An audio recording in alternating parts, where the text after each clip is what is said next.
And welcome back. I'm your host, Keyblade Kyrie 2010. We are doing another Archives.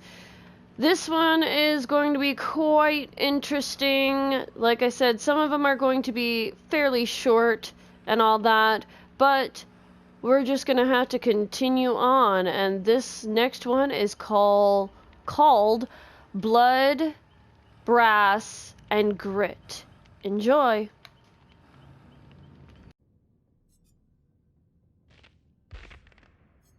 Evan is 14 years old, and he knows something his father doesn't. The thought thrills him, amazes him, scares him. There is something his father doesn't know, something the owner of one of the most profitable mines in all of Seattle doesn't know. His father manages his workers with an iron fist. No, not an iron fist, brass knuckles. He calls them maggots, groveling maggots. He's about to discover he's wrong. They're more than maggots, much more. They're men, and men working together can bring change. One of these men is inspiring others to take their lives back. If they can stand together, maybe, just maybe, they can bring in the Union. With the Union, they'll have rights. More than rights, they'll have dignity, freedom, time. Time to spend with their friends, time to spend with their family, time to be human. Evan knows something his father doesn't know, and he feels empowered. Evan's father thrusts him to the ground, calls him weak, tells him he's got to stop being so nice to the maggots, stop talking to them, stop helping them, keep them in line, break them, let them know who's boss. If you give them an inch, they'll take a yard. They're just using you. Evan knows better than to say anything.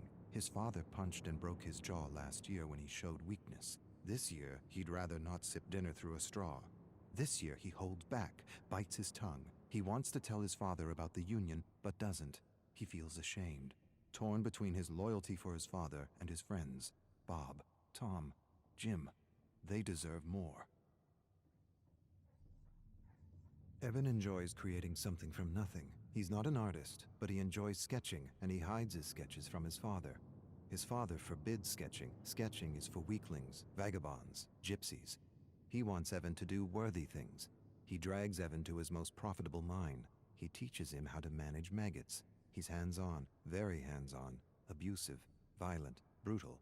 The key is to break them, break their will, break their spirit.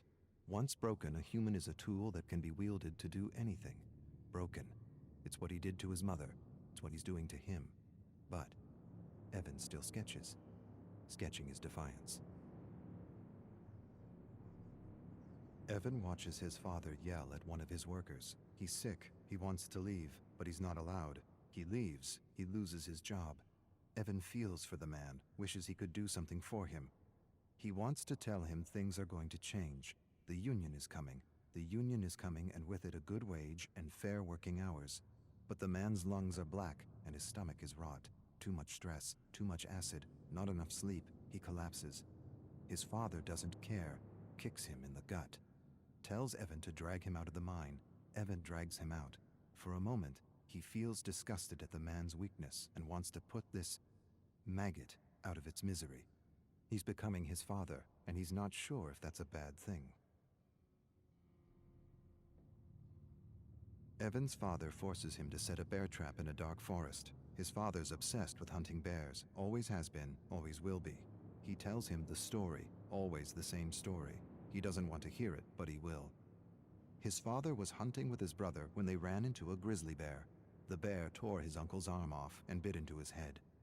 Evan's father jumped on the grizzly's back, stabbed the bear endlessly, killed the bear, ripped open its stomach to retrieve his brother's head, carried his brother's mutilated body 10 miles to their family estate. This time it's 10 miles, last time it was 5, his father grins. The story is changing with every telling. Sometimes Evan wonders if there even was a bear. Evan's inspired in a way he's never been before. Furiously, he sketches his father in a bear suit killing his uncle. He never met his uncle, but he's seen pictures. His uncle was a philanthropist, a bleeding heart, disloyal. He would have run the business into the ground with proper wages and all that socialist crap. That's why he had to go. Evan doesn't have proof, but he knows. Deep down he knows his father murdered his uncle. Tied him up, left him for a bear. There was no knife, no fight, no honor. just a terrible death for a disloyal worm. Evan suspects all this, and yet he doesn't feel disgusted or ashamed. He feels something else, something he's trying not to feel, something he won't admit to himself. Evan looms over his father's bed and watches him sleep. He hates and loves him at the same time. Sometimes he wonders what his life would be like without him. He owes him so much, and yet he's miserable and alone. He raises a massive gray stone and holds it there for a long minute that feels like forever. He could be free, truly free. But he can't. Not like this. He could free himself in other ways. Accidents happen, hunting accidents, mining accidents. He could lure him into the bowels of the mine and ignite a stick of dynamite. No way he'd survive. But despite it all, Evan can't do it. His love is bigger than his hate. He owes him too much. Evan sketches his father in a bear suit drowning his mother. He never believed his father's story. Something didn't feel right. His eyes, his grin, his lack of empathy. She was pulled into a current and never seen again. His mother. She was beautiful. Blonde hair, blue eyes, fun, full of compassion. His opposite. She didn't just go out to swim one morning and never come back. She was getting in his way, and no one gets in his way. Not even family. Especially not family. Obedience or death. Evan's tired of obedience. Yes, he's loyal to his father, but he's also loyal to his friends. They talk to him, encourage him, think he's a great artist. He has friends. He's never really had a friend. His father wouldn't allow it. Waste of time. They're using you. Yes, he's loyal to his father, but he's also loyal to his friends. They deserve better. Evan's father stares at him across the dinner table. He knows. Maybe he doesn't know, but he senses something's amiss. He has that look in his eye, that look that tells Evan he's in for it.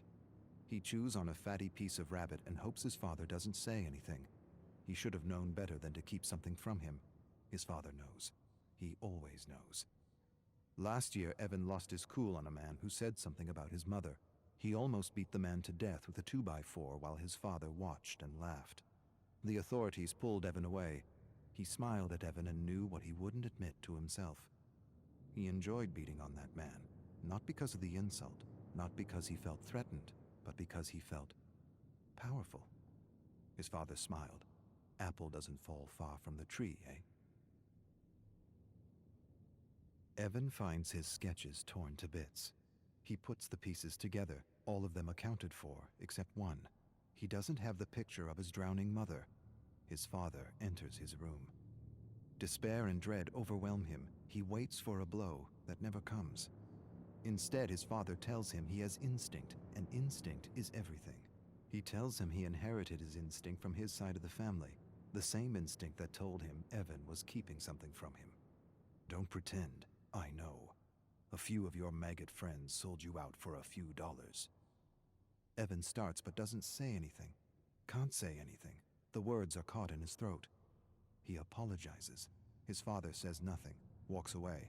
Evan follows him to his bedroom where he sees the picture of his dying mother, framed above the bed. His father tells Evan he will learn a lesson tomorrow, one he hopes he understands. Evan stares at his father and feels hate. Hate for the maggots who betrayed him, and for his father, respect. No, not respect. Admiration.